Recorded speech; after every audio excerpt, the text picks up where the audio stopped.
इस पूरे मामले पर बात करने के लिए हम सीधे रुख करेंगे दिल्ली का, जहां समानुबंधक प्रीति इस वक्त सीधे तौर पर जोड़ी हैं। प्रीति, आज इंटरनेशनल वुमेंस डे है। सबसे पहले आपको मुबारकबाद इस इंटरनेशनल वुमेंस डे की।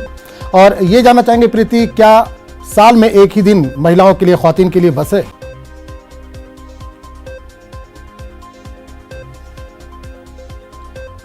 बिल्कुल, सबसे पहले तो मुबारकबाद देने के लिए शुक्रिया। और दूसरी चीज़, जिस तरीके से कहा गया कि क्या एक ही दिन काफ़ी है वुमेंस डे के लिए, महिलाओं के लिए, तो मैं बता दूं आपको कि जो महिलाओं का दिन है वो डेली है, क्योंकि रोज़ महिलाएं जो है वो अपनी जिम्मेदारियां निभाती हैं।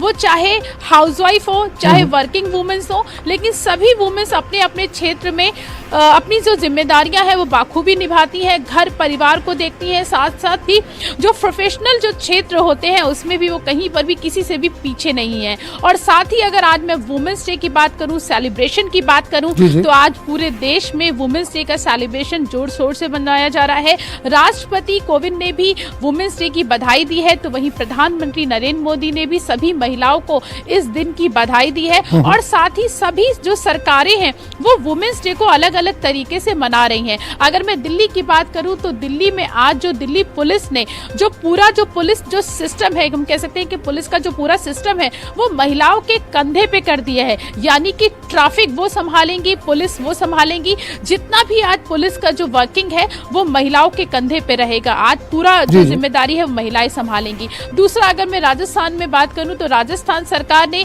बसों में आज महिलाओं के लिए फ्री कर दिया है। यानी कि अगर महिलाएं आज जो सफर करती हैं उनसे किसी भी तरीके का टिकट नहीं लिया जाएगा। और अगर मैं गौतम बुद्ध नगर की बात करूं तो गौतम बुद्ध नगर में जो नोएडा पुलिस है उसने एक अनोखी मुहिम की है। उन्होंने महिला सुरक्षा को लेकर जो महिलाएं थी उनसे सुझाव मांगे थे, और जिन सुझावों को सिलेक्शन होगा वो एक दिन की डीसीपी महिला सुरक्षा बनाया जाएगा। यानी कि हम में से एक को मौका मिलेगा जो महिला सुरक्षा डीसीपी की भूमिका में आएगी सामने, और वो एक दिन गौतम बुद्ध नगर का भार संभालेंगी। और इसी तरीके से अगर मैं राजधानी उत्तर प्रदेश लखनऊ की मैं अगर बात करूं उत्तर प्रदेश की, तो वहां पर भी पुलिस कमिश्नर ने महिलाओं को सम्मानित किया है।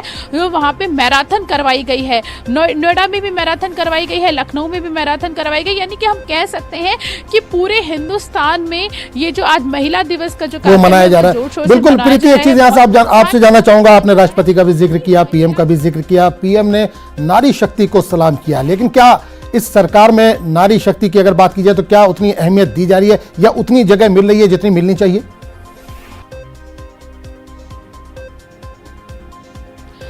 बिल्कुल, जिस तरीके से अगर मैं प्रधानमंत्री की बात करूं तो जिस तरीके से महिला सुकन्या योजना हो और जिस तरीके से उज्ज्वला योजना हो, जिस तरीके से प्रधानमंत्री के द्वारा ये बहुत सारी योजनाओं को लागू किया गया, उससे कहीं ना कहीं महिलाओं को थोड़ी सुविधा तो मिली है। पूरी तरीके से मैं नहीं कह सकती कि सभी कुछ सही हो गया है, क्योंकि अभी भी जो क्राइम का जो रेट है, महिलाओं को जो घर से निकलने में जो दिक्कतें होती हैं वो अभी भी है, क्योंकि रात के अंधेरे में महिलाएं अभी भी अपने आप को सुरक्षित महसूस नहीं करती हैं। लेकिन जिस तरीके से कोशिश की जा रही है इस योजनाओं को, जिससे कि जो महिलाएं हैं वो पढ़ें, 12वीं तक की परीक्षा जो एग्जाम्स होते हैं सरकारी स्कूलों में, उसको लेकर जो एजुकेशन का जो स्तर है उसको सुधारा गया है। और सुकन्या योजना की गई है कि जब कोई भी लड़की जब पैदा होती है तो सबसे ज्यादा माँ बाप को दिक्कत होती है कि जब ये बड़ी होगी इसकी शादी का खर्चा कैसे होगा, तो उसको लेकर जो सुकन्या योजना है कि आप 18 साल तक पैसे जमा करें, फिर जब आप शादी होगी तो एक अच्छी जो रकम है वो सरकार की तरफ से दी जा रही है।